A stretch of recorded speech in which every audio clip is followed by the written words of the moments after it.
Calm your mind with chakra-based meditation music. Saregama Karwa Wellness.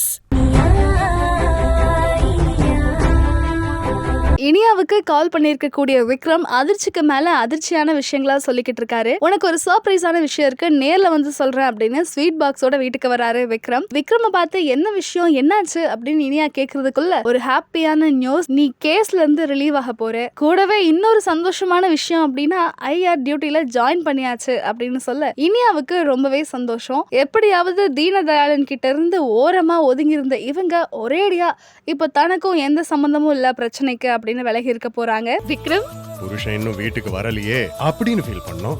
சொல்லுங்க, என்ன விஷயமா phone பண்ணீங்க? நேர்ல வந்து சொல்றேனே,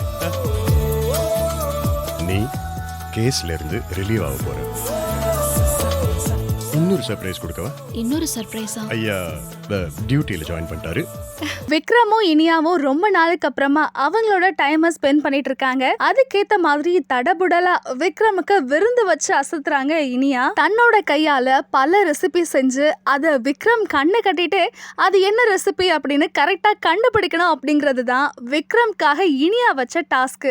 அதுக்கேத்த மாதிரி ஒவ்வொரு ரெசிபியா கரெக்டா கண்டுபிடிச்சிட்டு இருக்காரு விக்ரம். இனியா வேணும்னே என்ன பண்றாங்கன்னா பாகக்காயை கொடுக்க அது குல்ஃபி அப்படின்னு வேணும்னே போய் சொல்றாரு விக்ரம். ஒரு கட்டத்துல இனியாவுக்கு வயிறு வலிக்க ஆரம்பிக்குது. அப்போ ஒரு கேம் வெச்சுக்கலாம். கேமா? இது என்னன்னு சொல்லுங்க. Cauliflower Manchurian. அபிகட்டா குல்ஃபி. அபிகட்டா குல்ஃபி. இப்போ நான் பாவக்காவியா கடிச்சேன், இதையா கொடுத்தனே? ஆமா, நான் இதான் கொடுத்தேன், நீங்களும் இதான் சாப்பிட்டீங்க, பாருங்க. ரொம்ப நாளா இனியா எந்த ஒரு விஷயத்துக்காக ஆசைப்பட்டுட்டு இருந்தாங்களோ அது சீக்கிரமாவே நடந்துடுச்சு. திரும்பவும் விக்ரம் காக்கி சட்டைய மாட்டிட்டாரு. அந்த போலீஸ் யூனிஃபார்ம்ல விக்ரம் மாடியில இருந்து கீழே இறங்கி வரும்போது இனியாவுக்கு அப்படி ஒரு சந்தோஷம். அதை பார்த்து ரொம்பவே பெருமைப்படுறாங்க. இன்னொரு பக்கம் ஹாஸ்பிட்டலுக்கு போன யாழினிக்கு ஒரு சந்தோஷமான நியூஸ் காத்துட்டு இருக்கு. எஸ், அவங்க பிரெக்னெண்டா இருக்கிறதா டாக்டர் உறுதிப்படுத்துறாங்க. அதை கேட்டதுமே இளங்கோவுக்கும் பயங்கரமான ஹாப்பி. ஆனா கூடவே டாக்டர் இன்னொரு அதிர்ச்சிகரமான விஷயத்தையும் சொல்றாங்க. இப்படிப்பட்ட காம்ப்ளிகேஷன்ஸ் இருக்கே அப்படின்னு சொன்ன உடனே யாழினிக்கு ஒரு நிமிஷம் முகமே மாறுது.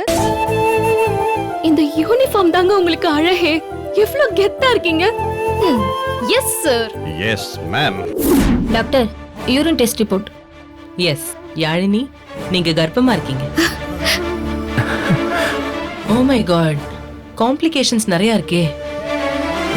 இனியா டிராவல் பண்ணின அதே ஷேர் ஆட்டோல தான் மாயாவோட அடியாலும் டிராவல் பண்ண. ஒரு கட்டத்துல மாயாவோட அடியால் அவங்களுடைய பர்ஸை மறந்து விட்டுட்டு போக அதை எடுத்து இனியா கொடுக்குறாங்க. பெரியவரே, இந்த பர்ஸ் உங்களுடையதா அப்படின்னு கேட்டுட்டு இருக்கும் போது ரொம்பவே க்ளோஸா வாட்ச் பண்ணும் போது தான் தெரிய வருது இனியாவுக்கு அவங்க யாருன்னு. உன்னை எங்கேயோ பார்த்த மாதிரி இருக்கே அப்படின்னு யோசிச்சவங்க கரெக்டா அடையாளம் கண்டுபிடிச்சிடுறாங்க. உடனே இந்த ஒரு விஷயத்த விக்ரம்க்கு கால் பண்ணி சொல்றாங்க. குற்றவாளியை தேடி கண்டுபிடிக்கிறதுக்காக வந்த விக்ரம் மாயாவோட வீட்டு கதவை தட்ட மாயா ஒரு நிமிஷம் ஆடி போறாங்க. மாயாவோட வீட்டை சோதனை பண்றாரு. நம்ம தேடி வந்த குற்றவாளி இங்க இருப்பானோ அப்படின்னு. அந்த நேரம்னு பார்த்து மாயாவோட அடியால் மறைஞ்சிருக்க இடத்துல இருந்து தும்மல் சத்தம் வெளியில வர விக்ரம் ஒரு நிமிஷம் திரும்பி பாக்குறாரு.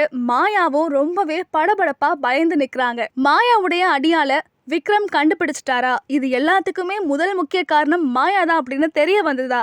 இத பத்தி எல்லாம் வரக்கூடிய எபிசோட் பார்த்து தெரிஞ்சுக்கலாம். ஐயா, அங்க உங்க பர்ஸ மறந்து விட்டுட்டீங்க. இதுக்கு முன்னாடி உங்களை நான் எங்கேயோ பார்த்திருக்கேனே. ஏய், நீ அவன் தானே? டேய் டேய், என்ன கடத்தினால அவனை நான் பார்த்துட்டேன். விக்ரம், இந்த ஆளை பார்த்திருக்கேன்.